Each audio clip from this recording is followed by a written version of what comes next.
नमस्कार साथियों, welcome to नाम नॉलेज हब। बीपीएससी एग्जाम अब एग्जाम को कुछ ही दिन बचे हुए हैं और बेहतर से बेहतर रिवीजन करवाने के लिए आज आपको हम लेकर आए हैं मिथिला का कर्नाट वंश और बिहार का पाल वंश। इन टॉपिक से आपके एग्जाम में क्वेश्चन पूछे ही जाएंगे, इसकी पूरी संभावना है, क्योंकि विगत वर्षों में इन टॉपिक से क्वेश्चन पूछे गए हैं। ये वीडियो आपको सेलेक्टेड टॉपिक का पार्ट 4 होने वाला है। इससे पहले पार्ट 3 आपको इस चैनल पर अपलोड कर दिए गए हैं, उसका आपको प्लेलिस्ट भी बना हुआ है बीपीएससी के नाम से। आपने उसे नहीं देखा है तो जाकर देख लें। और साथ ही आपको बता दें, बिहार स्पेशल और साइंस में विगत 10 वर्षों में जितने भी क्वेश्चन पूछे गए थे उसका भी वीडियो आपको मिल जाएगा। तो चलिए बिना किसी देरी के वीडियो को शुरू करते हैं।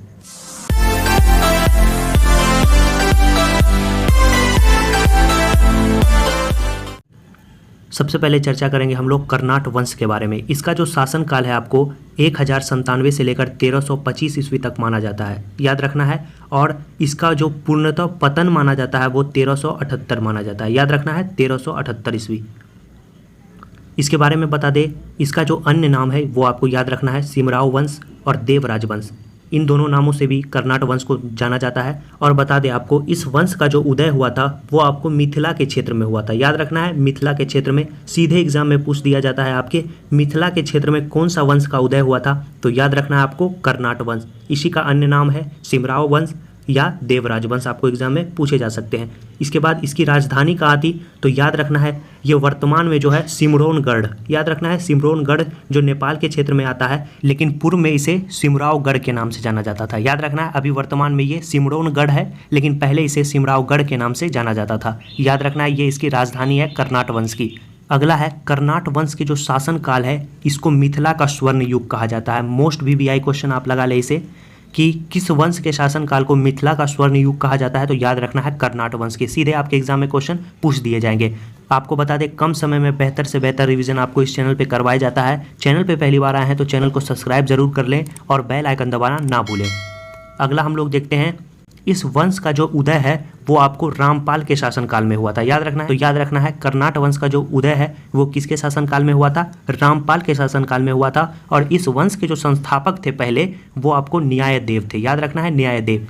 ये जो है कर्नाट वंश के संस्थापक थे। आपको याद रखना है इस वंश का उदय रामपाल के शासनकाल में हुआ था, लेकिन इस वंश का जो संस्थापक थे वो थे न्यायदेव, याद रखना है न्यायदेव। ये इस वंश के संस्थापक थे और लगभग इसने 50 वर्ष जो है मिथिला क्षेत्र पर राज किया था। किसने? न्यायदेव ने। आपके एग्जाम में सीधे क्वेश्चन पूछे जाएंगे कर्नाट वंश के पहले शासक कौन थे, तो याद रखना है न्यायदेव। अगला, इसी के बाद इसी का जो उत्तराधिकारी था वो था आपको गंगदेव। इसके बारे में कहा जाता है कि इसने मधुबनी जिले के अंधरा ठाठी में, याद रखना है अंधरा ठाठी में एक विशाल गढ़ बनाया था। आपके एग्जाम में क्वेश्चन पूछे जाएंगे किस कर्नाट वंश के शासक ने मधुबनी जिले के अंधरा ठाठी में विशाल गढ़ बनाया था, तो याद रखना है गंगदेव। क्या याद रखेंगे? गंगदेव। इसके बाद जो अगला शासक है इसी में याद रखना है नरसिंह देव। नरसिंह देव के बारे में बता दें, इसने बंगाल के शासन से परेशान होकर तुर्की का सहारा लिया था। मोस्ट इंपॉर्टेंट क्वेश्चन है, आपके एग्जाम में पूछे जाएंगे कि कर्नाट वंश के किस शासक ने बंगाल के शासक से परेशान होकर तुर्की का सहारा लिया था, तो याद रखना है नरसिंह देव, याद रखना है नरसिंह देव। इसके बारे में एक और बात कहा जाता है कि इसी के समय जो है बख्तियार खिलजी, कहीं कहीं आपको एग्जाम में ऐसे भी पूछ लिया करेगा कि बख्तियार खिलजी का जो आक्रमण हुआ था तभी कर्नाट वंश के शासक कौन थे, ये भी क्वेश्चन आपको पूछ दिया करेगा। तो याद रखना है आपको नरसिंह देव थे। लेकिन मेन जो बात है वो आपको याद रखना है कि इसी के समय बख्तियार खिलजी भी बिहार आया था, आक्रमण करने के लिए ही आया था, लेकिन नरसिंह देव ने जो है उसे धन दौलत दे के संतुष्ट कर दिया और वो वहाँ से फिर वापस चले गया। और इसके बाद जो है इसी समय नरसिंह देव का जो है साम्राज्य दरभंगा तक फैल गया था। इन बातों को आपको याद रखना है। आशा करते हैं सभी बात आपको अच्छी तरह से क्लियर हो जाएगी, क्योंकि ये टॉपिक साथियों काफ़ी महत्वपूर्ण है आपके एग्जाम पॉइंट ऑफ व्यू से। अगला है नेक्स्ट, इसी के अगला शासक है आपको राम सिंह देव, याद रखना है राम सिंह देव। इसी के समय याद रखना है तुगरिल तुगल, याद रखना है मोस्ट वीवीआई क्वेश्चन। तुगरिल तुगल का जो असफल अभियान हुआ था वो राम सिंह देव के शासनकाल में ही हुआ था, तो याद रखना है तभी कर्नाट वंश में राम सिंह देव का शासन था, तब ही आपको तुगरिल तुगल ने आक्रमण किया था और वो आक्रमण जो है आपका असफल रहा था। ये भी बात आपको याद रखना है। इसी के समय याद रखना है तिब्बती इतिहासकार धर्मस्वामी जो है तिरहुत का क्षेत्र आया था, याद रखना है कब आया था, 1234। ये भी आपको पूछ दिया करता है, इसीलिए हम इसे लिख भी दिए आपको। अगला इसका शासक है शक्ति सिंह देव। शक्ति सिंह देव के बारे में कुछ ज़्यादा चर्चा नहीं है, इसीलिए हम इसे छोड़ दिए। अगला है हरि सिंह, मोस्ट इंपॉर्टेंट है। इसके बारे में आपको बता दें, इसी के समय जो है आपका दिल्ली सल्तनत में तुगलक वंश का शासन आया था। किसके समय? हरि सिंह देव के समय। एग्जाम में सीधे आपके क्वेश्चन पूछेगा कि किस शासक के समय जो है तुगलक वंश सत्ता में आया था। याद रखना है हरि सिंह देव। यही हरि सिंह देव के बारे में आपको बता दें, ये कर्नाट वंश का सबसे प्रसिद्ध राजा था। कौन? हरि सिंह देव। और कर्नाट वंश का अंतिम शासक भी था आपको हरि सिंह। पहला जो शासक था, संस्थापक शासक, वो कौन था? न्यायादेव। अंतिम जो शासक है वो याद रखना है आपको हरि सिंह देव। और इसे महान समाज सुधारक भी कहा जाता है। और कर्नाट वंश का आपको बताया पूर्णतः जो अंत हुआ वो 1378 ईस्वी में हुआ। याद रखना है 1378 ईस्वी में कर्नाट वंश पूरी तरह से समाप्त हो गया। तो इन बातों को आप अच्छी तरह से याद कर ले। फिर से एक बार आपको हम शॉर्ट रिवीजन करा देते हैं। कर्नाट वंश का जो संस्थापक न्यायदेव, अंतिम शासक आपको याद रखना है कौन है? हरि सिंह देव।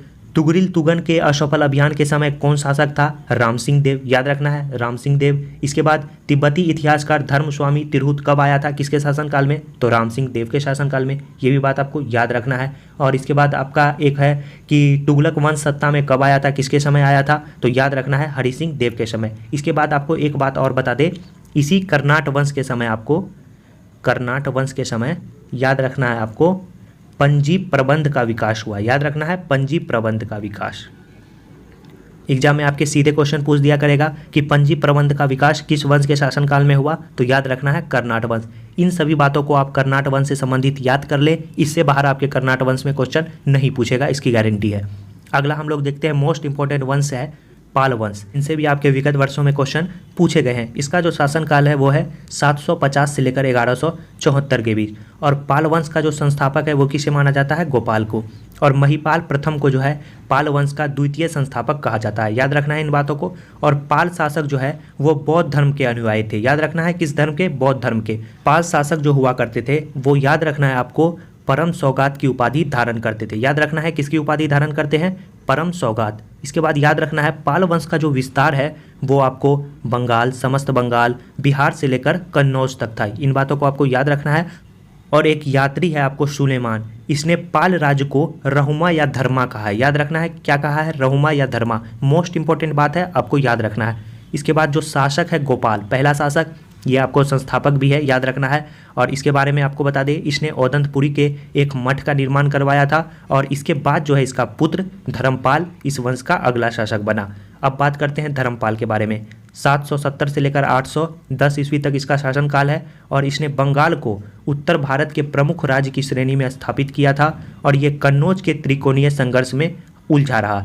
कौन सा शासक कन्नौज के त्रिकोणीय संघर्ष में उलझा रहा? तो याद रखना है धर्मपाल। और इसके बारे में बता दें आपको आगे कि इसने कन्नौज के शासक इंदिरा युद्ध को परास्त कर चकरा युद्ध को अपने संरक्षण में कन्नौज का शासक बनाया था। किसने? धर्मपाल ने। याद रखना है धर्मपाल ने। इसके बाद है यह जो है राष्ट्रकूट नरेश आपको ध्रुव, इसके बाद गोविंद तृतीय और प्रतिहार नागभट्ट तृतीय से पराजित हुआ था। कौन? आपको याद रखना है धर्मपाल। इसने जो है अनेक बौद्ध मठ बनाए, विहार बनाए और नालंदा का पुनरुद्धार किया। याद रखना है नालंदा का जो है पुनरुद्धार किया।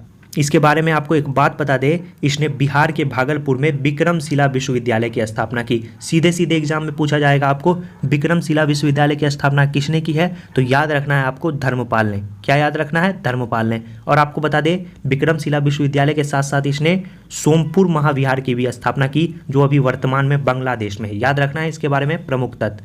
और इसने बौद्ध लेखक हरिभद्र को संरक्षण प्रदान किया था।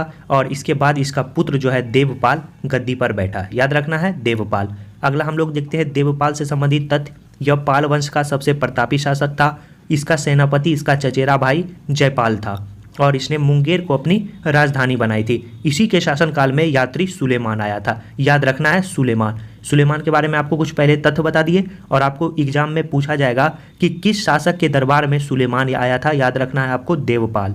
अगला है देवपाल के बाद कुछ समय के लिए पाल वंश का साम्राज्य बंगाल और बिहार तक ही सीमित रह गया। और तारनाथ ने देवपाल को, याद रखना है तारनाथ ने देवपाल को बौद्ध धर्म का पुनरुत्थान करने वाला कहा। याद रखना है किसने कहा? तारनाथ ने। इसके बाद जो है आपको महेंद्रपाल शासक बना। उसके बाद विग्रहपाल, नारायणपाल, राजपाल, गोपाल द्वितीय, विग्रहपाल द्वितीय इसके बाद शासक बना। इन सभी के बाद जो है आपका महिपाल प्रथम शासक बना। महिपाल प्रथम आपको 978 से लेकर 1038 ईस्वी तक रहा। और महिपाल जो है पाल वंश का द्वितीय संस्थापक कहा जाता है, जैसा कि आपको पहले बताया। और इसी के समय याद रखना है मोस्ट इंपॉर्टेंट बात, राजेंद्र चोल ने विक्रम चोल के नेतृत्व में बंगाल पर आक्रमण किया तथा पाल शासक को पराजित किया था। किसके समय? महिपाल प्रथम के समय। अगला हम लोग देखते हैं, इसके बाद आया महिपाल द्वितीय और इसके बाद मोस्ट इंपॉर्टेंट है रामपाल। ये जो रामपाल है ये पाल वंश का अंतिम शक्तिशाली शासक था। याद रखना है अंतिम शासक नहीं था, अंतिम शक्तिशाली शासक था रामपाल। और आपको बता दें इसी के समय गढ़वालों ने बिहार के शाहाबाद और गया तक अपने राज्य का विस्तार किया था। और इसके बाद अंत में जो है इसने मुंगेर में, याद रखना है मोस्ट इंपॉर्टेंट बात, किस शासक ने मुंगेर में गंगा नदी में डूबकर आत्महत्या की थी? तो याद रखना है रामपाल, याद रखना है रामपाल। एग्जाम में आपके सीधे पूछा जाएगा कि किस पाल वंश के शासक ने गंगा नदी में डूबकर आत्महत्या की थी? तो याद रखना है रामपाल। इसके बाद जो है आपका कुमारपाल, गोविंद तृतीय, मदन पाल, गोविंद पाल जो है लगभग 30 वर्ष तक शासन किया। और गोविंद पाल जो है इस वंश का अंतिम शासक था। प्रथम शासक जो संस्थापक था वो याद रखना है गोपाल और अंतिम शासक गौ से ही है गोविंद पाल, याद रखना है गोविंद पाल। गोविंद पाल जो है पाल वंश का अंतिम शासक है। और पाल वंश का पतन के बाद जो है बंगाल में सेन वंश की स्थापना हुई। याद रखना है किस वंश की स्थापना हुई? सेन वंश की। आशा करते हैं आपको कर्नाट वंश और पाल वंश से संबंधित अगर क्वेश्चन पूछेगा तो आप आसानी से उस क्वेश्चन को हल कर पाएंगे। अभी तक आपने वीडियो को लाइक नहीं किया है तो वीडियो को लाइक कर दे, चैनल को सब्सक्राइब करना ना भूले। एक बात आपको बता दें, इसका पीडीएफ आपको चैनल के डिस्क्रिप्शन में टेलीग्राम चैनल का लिंक दिया हुआ है, वहां पे जाकर आप इस पीडीएफ को प्राप्त कर सकते हैं। तो मिलते हैं ऐसे ही धमाकेदार वीडियो के साथ नेक्स्ट वीडियो में, तब तक के लिए धन्यवाद।